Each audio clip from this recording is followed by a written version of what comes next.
Ayan guys, ang ganda niya. Ayan, meron siyang mga yung mga dried na lemons. Meron ring yung cinnamon stick. Ang ganda niya talaga. Tapos, iwan ko anong tawag niyang parang kon ng So, ayan. Actually guys, yung yan, yung green na yan. Yan, fresh yan. Diniligan ko yan araw-araw. So, ayan, kumbaga yung nilagay dyan, parang panglaki yan. So, ayan, ito ang namin, munti naming bilhin. Ayan, ang alaga ko ang nag-decorate niyan. Mahilig kasi alaga ko ng mga So, ayan, actually guys, galing pa yan ng galing pa yan ng USA. Dala nila yan last year. Ayan. Ang ganda, 'di ba? Ang cute.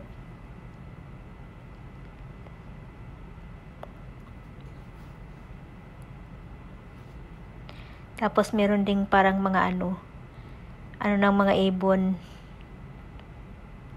sa loob ng yung bahay. O ayan, 'di ba? Ang cute. Ayan, meron ding pato at saka manok. Meron cage. Camel.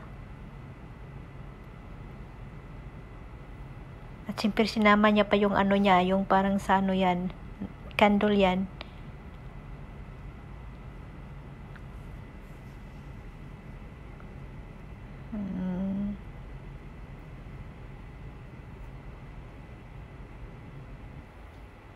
Oh, ayan dahil gawa din yan ng alaga ko.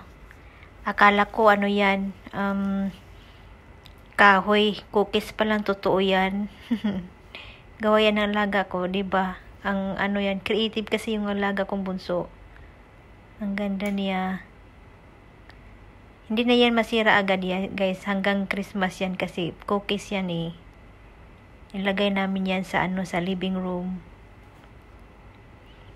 Merong parang nips yata yan. Tapos yung icing.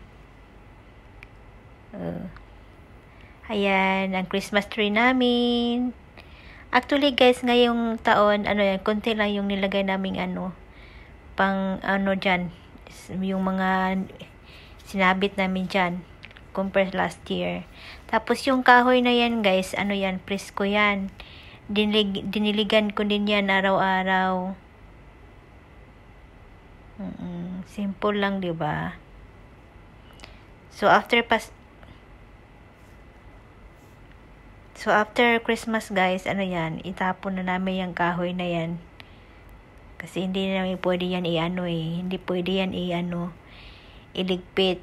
So yan, simple lang yan guys, 'di ba?